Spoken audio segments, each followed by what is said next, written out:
اللہ تبارک و تعالی نے محبت کرنے کا جو حکم دیا ہے تو وہ اپنی ذات کے ساتھ محبت کرنے کا حکم دیا ہے، اپنے محبوب علیہ السلام کے ساتھ محبت کرنے کا حکم دیا ہے۔ نبی پاک علیہ السلام کی ساری نسبتیں صحابہ، اہل بیت، حضور کی امت کے اولیاء، علماء، نبی پاک کی امت کے مساکین اور حضور علیہ السلام کی ساری امت، جتنے بھی راسخ العقیدہ مسلمان ہیں، ان سب کے ساتھ محبت کا حکم ہے۔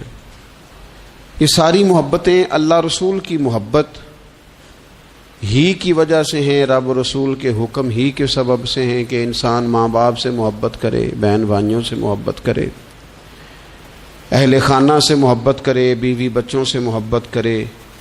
یہ ساری محبتیں اس کے سینے میں موجود ہونی چاہیے، لیکن یہ ساری فروعات ہیں، اصل محبت اللہ رسول کی محبت۔ اب یہ دل ہی چونکہ سینے میں اللہ نے ایک بنایا ہے تو دل ایک ہے تو محبت بھی ایک ہی رہے گی، رب رسول کی محبت۔ باقی جتنی محبتیں ہیں وہ اللہ رسول کی محبت کے تابع ہیں، لیکن کچھ محبتوں سے منع کیا ہے۔ ویسے اسلام دین محبت ہے، اسلام بات ہی محبت کی کرتا ہے، کچھ محبتوں سے روک دیا۔ ان میں سے ایک محبت ہے دنیا داری کی محبت، پیسے کی محبت، لالچ، ہرس، ہوس، طمع، اس سے منع کیا۔ یہ جڑ پکڑ جاتی ہے انسان کی طبیعت میں، روحانی زندگی کو ساری کو توڑ کے رکھ دیتی۔ خواہشات کا پیار، مال کا لالچ، یہ انسان کے باطن کے اندر حالات بڑے خراب کرتا ہے۔ قرآن مجید کی جو آیہ کریمہ کا میں نے حصہ تلاوت کیا تو اللہ کریم نے فرمایا المال والبنون زینت الحیات الدنیا، فرمایا یہ مال اور بیٹے دنیا کی زندگی کی رونق ہیں۔ المال والبنون زینت الحیات الدنیا، فرمایا یہ مال اور بیٹے یہ دنیا کی زندگی کی رونق اور زینت ہیں۔ والباقیات الصالحات، فرمایا باقی رہنے والی تو اچھی باتیں ہیں، اچھے اعمال ہیں۔ یہ مال تو جیتی دنیا کا جب تک انسان موجود ہے، مال ضرورت ہے، اور اسلام نے حکم دیا ہے کہ کسی کے آگے ہاتھ نہ پھیلائے جائیں، اپنی ضروریات کی کفالت کے لیے محنت کی جائے، جد و جہد کی جائے، لیکن مال کو کبھی بھی اس طرح نہ لیا جائے کہ صرف اور صرف طبیعت مائل ہی مال کی طرف ہو جائے۔ یعنی ہر وقت یہی سوچنا کہ میں امیر کیسے ہو سکتا ہوں، مشہور کیسے ہو سکتا ہوں، آگے کیسے بڑھ سکتا ہوں۔ اچھا، دنیا کا مزاج یہ ہے کہ دنیا کے آپ پیچھے بھاگیں تو آگے بھاگتی ہے، دیکھ لیں تجربہ کر کے۔ آپ پیچھے بھاگیں دنیا کے مال کے، یہ آگے بھاگے گا، اور اگر آپ نے رخ پھیرا ہے تو اللہ بڑا کریم ہے، پھر تو دنیا کا مال غلام ہو جاتا ہے۔ دنیا کمانی ہے، محنت کرنی ہے، لیکن دل میں دنیا نہیں بسانی۔ نبی پاک علیہ السلام نے ایک جملہ کہہ کے ہمیں اپنی باطنی تربیت کا، روحانی بلندی کا نسخہ عطا کیا ہے۔ حضور فرماتے ہیں دنیا کی محبت ہر بیماری کی، ہر برائی کی جڑ ہے۔ دنیا کی محبت ہر برائی کی جڑ ہے۔ آپ دیکھ لیں آج لوگ ڈاکہ زنی کس لیے کرتے ہیں؟ دنیا کی محبت میں، دولت کی محبت۔ لوگ اپنے کردار سے، اپنے وقار سے ہٹ کر جب بددیانتی کرتے ہیں، خیانت کرتے ہیں تو کس لیے کرتے ہیں؟ دنیا کی محبت۔ حتیٰ کہ قتل، یعنی انسانی جان اور زندگی کو ہی ختم کر دیا، کس لیے؟ اسے جائیداد چاہیے تھی، مال چاہیے تھا۔ دنیا کی محبت اندھا کر دیتی ہے، ہر بیماری کی جڑ ہے۔ مال ضرورت کے مطابق ضرور ہونا چاہیے، بقدر کفایت ضرور ہونا چاہیے، لیکن اس کو فتنہ کہا، اس کو آزمائش کہا۔ نبی اکرم صلی اللہ تعالی علیہ وآلہ وسلم نے فرمایا مجھے تم پر اس چیز کا ڈر نہیں ہے کہ تم پر غریبی آئے گی، بلکہ حضور فرماتے ہیں مجھے اپنی امت پر ڈر اس بات کا ہے کہ دنیا ان پر کشادہ کر دی جائے گی، ان کے پاس مال آئے گا۔ مال آنا، دنیا آنا، یہ خوف کا مقام ہے، بڑی تباہی کرتی ہے دنیا۔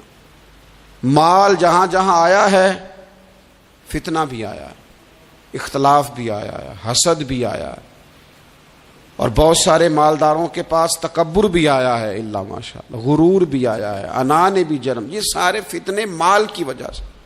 نبی اکرم صلی اللہ تعالی علیہ وسلم نے بحرین کی طرف قافلہ روانہ کیا تو وہاں سے مال غنیمت آیا۔ کچھ لوگ ایسے تھے جو گئے نہیں فجر کی نماز پڑھ کے، اس لیے بیٹھے رہے کہ آج مال تقسیم ہوگا۔ تو حضور فرمانے لگے تمہیں پتہ چل گیا ہوگا کہ بحرین سے مال آیا ہے۔ حضور ہمیں پتہ چل گیا تھا۔ تو محبوب فرمانے لگے تمہیں ایک بات بتاؤں، ہر امت کے لیے کوئی آزمائش، کوئی فتنہ ہوتا ہے، میری امت کا فتنہ مال ہے۔ میں بڑی مشکل بات کر رہا ہوں آپ سے، اس کو آپ نے آسان نہیں سمجھنا، یہ بڑی مشکل بات کر رہا ہوں۔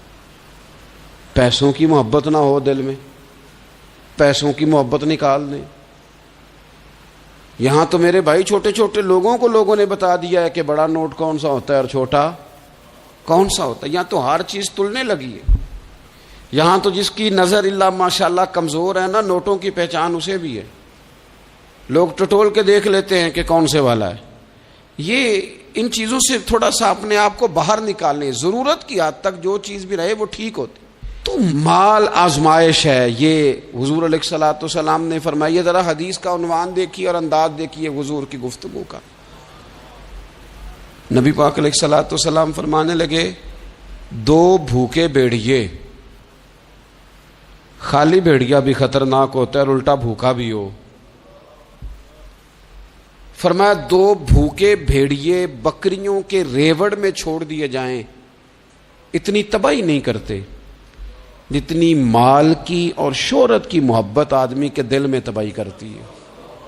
باطن اجاڑ دیتی ہے، ساری فصل تباہ ہو گئی، مسلی گئی، اندر سے ٹوٹ گیا، باطن سارا بگڑ گیا۔ کس بنیاد پر؟ شہرت چاہیے، کسی طریقے مشہور ہو جاؤں، کسی طریقے مال آ جائے۔ یہ دو چیزیں لے گئی انسانوں۔ اللہ کی بارگاہ سے اگر قبولیت نصیب ہو جائے نا تو پھر کئی دفعہ مقبولیت بھی نصیب ہو جاتی ہے، لیکن اگر قبولیت ہی نہیں ہے تو مقبولیت کیسے ہوگی؟ تو جو اصل کرنے کا کام تھا وہ لوگ نہیں کرتے۔ تو دنیا کی محبت کا غلبہ نہیں کبھی بھی ہونے دینا۔ مال، حضرت مجدد الفسانی رحمۃ اللہ علیہ فرمایا کرتے تھے کہ کشتی دریا میں رہے تو تیرتی ہے، کشتی پانی میں رہے تو تیرتی ہے، لیکن پانی اگر کبھی کشتی میں آ جائے نا پھر وہ ڈوب جاتی ہے۔ فرماتے تھے بندہ دنیا کے اندر رہے تو گزارا ہو جاتا ہے، لیکن اگر کبھی دنیا دل میں آ جائے نا لے ڈوبتی ہے۔ مال کی محبت نہ پیدا کریں۔ اور یارو ان لوگوں کے جیبوں میں زیادہ پیسے آ جاتے ہیں نا، ان کے تو ذات سے لوگوں کا تعلق ہی نہیں رہتا، ان کی جیب سے تعلق ہو جاتا ہے۔ پھر تو ان کے جتنے تعلق واسطے ہوتے ہیں وہ جیب کے ہوتے ہیں، پھر تو وہ ذات کی محبت ہی چلی جاتی ہے۔ اس لیے پیسہ ضرورت ضرور ہے، لیکن دنیا کو کبھی بھی دل میں جگہ، اس کو دل میں، دنیا اگر بڑی زیادہ قیمتی ہوتی نا تو میرے محبوب کے گھر میں بڑی ہوتی، لیکن حضور علیہ الصلوۃ والسلام نے اپنے صحابہ سے فرمایا تھا مسافروں کی طرح رہنا، راہ گیروں کی طرح رہنا۔ کن فی الدنیا کانک غریب او عابر السبیل، جس طرح مسافر اور راہ گیر نہیں ٹائم گزارتے، اس طرح۔ مجھے بتائیے یہ ریلوے اسٹیشن ہے، مسافر ہوتے ہیں نا ریلوے اسٹیشن پہ، کبھی آپ نے دیکھا ہو کہ ایک مسافر کہتا ہے یار اکثر آنا جانا پڑتا ہے تو یہ ریلوے اسٹیشن کی جگہ تھوڑی خرید نہ لوں؟ خریدی کبھی کسی نے؟ بس اسٹاپ کی جگہ تو تھوڑا روز آنا جانا پڑتا ہے، تھوڑی خرید لیتا ہوں۔ آپ بیگ رکھا آپ نے، آپ اٹھ کے گئے وہاں کوئی اور بیٹھ کر، لوگ لڑائی نہیں کرتے، چپ کر کے بیگ اٹھا کے دوسری جگہ بیٹھ جاتے۔ کیوں؟ انہیں پتہ ہے ہم مسافر ہیں، ٹرین آئی اور ہم گئے، بس آئی اور ہم، فلائٹ آئی اور ہم۔ مسافر لڑائیاں نہیں کرتے، مسافر قبضے نہیں کرتے، مسافر پکے ڈیرے نہیں لگاتے۔ ہمیں ہمارے نبی کریم علیہ السلام نے فرمایا مسافروں کی طرح رہنا۔ مسافر جو ہوتے ہیں وہ جھگڑے نہیں کرتے، عداوتیں نہیں پالتے۔